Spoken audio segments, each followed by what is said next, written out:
Hello friends, आप सभी का स्वागत है आज के इस वीडियो क्लास में। और आज के इस वीडियो क्लास में हम लोग लॉर्ड लिनिथगो के बारे में पढ़ने वाले हैं। लॉर्ड लिनिथगो जो हैं वह 1936 से लेकर 1943 तक अपने पद पर बने रहते हैं। ये हमारा लुसेंट सामान्य ज्ञान का वीडियो सीरीज चल रहा है। अगर अभी तक आप सब्सक्राइब नहीं किए हैं तो जरूर सब्सक्राइब कर लीजिए। पिछली वीडियो में कॉमेंट्स में सचिन कुमार का एक सवाल था कि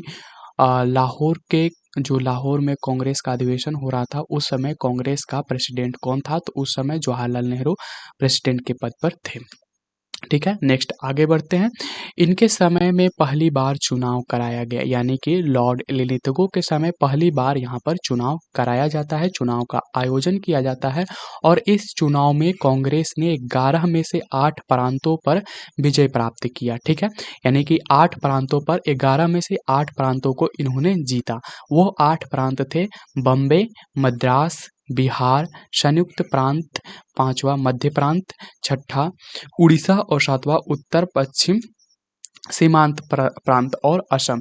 तो ये 8 प्रांत थे जिनको यहाँ पर कांग्रेस ने पहली चुनाव में जीत हासिल की थी। ठीक है, 11 में से 8 सीटों पर इन्होंने अपनी सरकार बनाई थी। प्रथम 6 प्रांतों में कांग्रेस को स्पष्ट बहुमत मिली थी, यानी कि पहले जो 6 प्रांत थे बॉम्बे, मद्रास, बिहार, संयुक्त प्रांत और मध्य प्रांत, यहाँ और उड़ीसा, यहाँ तक जो था, यहाँ तक जो कांग्रेस है उनको स्पष्ट बहुमत मिला था, यानी कि वो पूरी तरह से जीत रहे थे। लेकिन बंगाल, असम और उत्तर पश्चिम सीमा प्रांत और पंजाब और सिंध में जो कांग्रेस को पूर्ण बहुमत नहीं मिला। ठीक है, तो यहाँ पर इन्हें पूर्ण बहुमत नहीं मिला था इन 3 प्रांतों में। ठीक है, 1 सितंबर 1939 ईस्वी को द्वितीय विश्व युद्ध आरंभ हुआ। ठीक है, तो 1 सितंबर 1939 को द्वितीय विश्व युद्ध आरंभ हुआ और आपको बताना है कि द्वितीय विश्व युद्ध का अंत कब हुआ। ठीक है, अब यहाँ पर आगे बढ़ते हैं। ब्रिटिश सरकार ने बिना भारतीयों से पूछे भारत को भी युद्ध में झोंक दिया। ठीक है, तो ये यहाँ पर भारतीयों से सलाह लेनी चाहिए थी ब्रिटिश सरकार को। और यहाँ के जो नेता थे या फिर कांग्रेस एक पार्टी के रूप में उभर रही थी, कम से कम उनसे तो इस पर विचार करना चाहिए था या फिर एक सभा बुलानी चाहिए थी। लेकिन ऐसा नहीं किया गया और बिना भारतीयों को पूछे भारत को भी युद्ध में झोंक दिया गया। और इसके वजह से कांग्रेस ने इसका विरोध करते हुए नारा दिया, ना कोई भाई ना कोई पाई। और इसने अपने द्वारा शासित प्रांतों के सभी मंत्रिमंडलों से त्यागपत्र दे दिया। तो पीछे हम लोगों ने यहाँ पर इसमें जाने कि कांग्रेस ने 11 में से 8 प्रांतों पर जीत हासिल की, अपनी सरकार बनाई। तो यहाँ पर जब 1 सितंबर 1939 को द्वितीय विश्व युद्ध शुरू होती है, तो जो ब्रिटिश सरकार थी वह बिना भारतीयों से कोई सलाह किए या फिर बिना पूछे ही उन्हें युद्ध में झोंक दिया। ठीक है, और इसके विरुद्ध में कांग्रेस ने क्या किया कि अपने जो सरकार बनाए थे जिन प्रांतों में, उन सभी प्रांतों की सरकार को त्यागपत्र दिलवा दिया। ठीक है, मंत्रिमंडल से त्यागपत्र दिलवा दिया। ठीक है, और इसी के समय उन्होंने एक नारा दिया था कांग्रेस ने कि ना कोई भाई ना कोई पाई, यानी कि ना कोई भाई का मतलब आप समझ ही रहे हैं और पाई मतलब पैसा यहाँ पर। ठीक है, और इसी तरह से इन्होंने नारा दिया, ना कोई भाई ना कोई पाई। नेक्स्ट आगे बढ़ते हैं। 1 मई 1939 ईस्वी में सुभाष चंद्र बोस ने फॉरवर्ड ब्लॉक नाम से एक नई पार्टी बनाई। तो सुभाष चंद्र बोस ने कौन सी पार्टी का गठन किया? फॉरवर्ड ब्लॉक नाम की एक पार्टी बनाई। कब बनाई? 1 मई 1939 ईस्वी को। ठीक है, याद रखिएगा, 1 मई 1939 ईस्वी को सुभाष चंद्र बोस द्वारा फॉरवर्ड ब्लॉक नाम की एक नई पार्टी बनाई गई। नेक्स्ट आगे बढ़ते हैं। मार्च 1940 ईस्वी में लीग के लाहौर अधिवेशन में पहली बार पाकिस्तान की मांग की गई। तो 1940 ईस्वी में लीग के लाहौर अधिवेशन में ही पहली बार पाकिस्तान की मांग की गई थी। और इस प्रस्ताव का जो प्रारूप था वह सिकंदर हयात खान ने बनाया था। ठीक है, सिकंदर हयात खान ने इस मांग को, यानी कि पाकिस्तान की मांग को जो प्रारूप था, जो ढांचा था, वह तैयार किया गया था सिकंदर हयात खान से। ठीक है, ने बनाया था और फजलुल हक ने प्रस्तुत किया था। तो इस इस ढांचे को, इस प्रारूप को कौन बनाया था? सिकंदर हयात खान ने।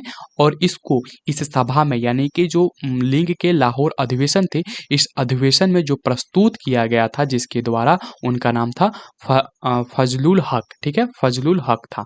आगे है कि खलीकुज्जमा ने उसका समर्थन किया था। तो खलीकुज्जमा नाम की व्यक्ति ने इसको समर्थन किया। यहाँ पर 3 व्यक्ति के बारे में बताया गया है कि जब लीग के लाहौर अधिवेशन जो कि 1940 में होता है, 1940 में 3 व्यक्तियों का नाम सामने आता है। एक व्यक्ति जो कि पाकिस्तान का प्रारूप तैयार करते हैं, उनका नाम है सिकंदर हयात खान। दूसरा वह व्यक्ति जो इस प्रारूप को, इस प्रस्ताव को पारित करता है, मतलब प्रस्तुत करता है अधिवेशन में, उनका नाम है फजलुल हक। और जो इसका समर्थन करता है इस मांग का, उसका नाम है खलीकुज्जमा। ठीक है, तो खलीकुज्जमा इनका नाम था जिन्होंने समर्थन किया था। नेक्स्ट आगे बढ़ते हैं। 8 अगस्त 1940 को अगस्त प्रस्ताव अंग्रेजों द्वारा लाया गया। तो अंग्रेजों के द्वारा अगस्त प्रस्ताव यहाँ पर 8 अगस्त 1940 को लाया गया, इस चीज को याद रखिएगा। नेक्स्ट आगे बढ़ते हैं। मार्च 1942 ईस्वी में क्रिप्स मिशन भारत आया। ठीक है, तो क्रिप्स मिशन जो है भारत 1900 कब आया? 1942 में आया। ठीक है, और इसने कांग्रेस और मुस्लिम लीग दोनों के ने क्रिप्स प्रस्ताव को अस्वीकार किया। तो क्रिप्स प्रस्ताव को कांग्रेस और मुस्लिम दोनों ने यहाँ पर क्या कर दिया? अस्वीकार कर दिया। पंडित जवाहरलाल नेहरू एवं मौलाना आजाद क्रिप्स मिशन के साथ कांग्रेस के आधिकारिक वार्ताकार थे। ठीक है, तो यहाँ पर क्रिप्स मिशन के साथ जो बात करने के लिए गए थे वार्ताकार के रूप में, यानी कि बात करने के रूप में, तो ये आधिकारिक थे कांग्रेस के। ठीक है, कांग्रेस के आधिकारिक यानी कि ऑफिशियल। ठीक है, ऑफिशियल तौर पर यहाँ पर गए थे मौलाना आजाद और जवाहरलाल नेहरू। नेक्स्ट आगे बढ़ते हैं। 9 अगस्त 1942 को कांग्रेस ने भारत छोड़ो आंदोलन आरंभ किया। ठीक है, भारत छोड़ो आंदोलन को अगस्त क्रांति के नाम से भी जाना जाता है, तो इस बात को याद रखिएगा। भारत छोड़ो आंदोलन कब शुरू किया गया? 9 अगस्त 1942 को। ठीक है, और इसे अगस्त क्रांति के नाम से भी जाना जाता है। तो अगस्त क्रांति क्या है? तो भारत छोड़ो आंदोलन का ही दूसरा नाम है। ठीक है, और ये शुरू किया गया था 9 अगस्त 1942 को कांग्रेस के द्वारा। ठीक है, नेक्स्ट आगे बढ़ते हैं। 1943 ईस्वी में बंगाल में भयानक अकाल आया। देखिए, उस समय बहुत ज्यादा अकाल आ रहे थे। एक तो जो भारत की कृषि थी वो वर्षा पर निर्भर थी, और साथ ही साथ यहाँ पर अंग्रेजों की जो शासन व्यवस्था थी उसमें बहुत सारा कर किसानों पर लगाया जाता था। और इस वजह से किसान क्या करते थे? खेती में कोई विस्तार ही नहीं कर पाते थे, कोई नई टेक्नोलॉजी का उपयोग नहीं कर पाते थे। इस वजह से यहाँ पर अकाल जैसी जो भयानक आपदा है उसको झेलना पड़ता था। तो 1943 ईस्वी में बंगाल में एक भयानक अकाल आया था। और इसी से आप याद रखिएगा कि 1942 में कांग्रेस ने भारत छोड़ो आंदोलन शुरू किया था, जिसे अगस्त क्रांति के नाम से जाना जाता है। देखिए, यहाँ पर अगला जो हमारी वीडियो आने वाली है वह लॉर्ड वेवेल के ऊपर आने वाली है। लॉर्ड वेवेल जो है 1944 से लेकर 1947 ईस्वी तक अपने पद पर बने रहते हैं। ये हमारे लुसेंट सामान्य ज्ञान का वीडियो सीरीज है। अगर अभी तक आप हमारे चैनल को सब्सक्राइब नहीं किए हैं तो जरूर से जरूर सब्सक्राइब कर लीजिए। नेक्स्ट वीडियो में मिलते हैं जिसमें हम लोग पढ़ेंगे लॉर्ड वेवेल के बारे में।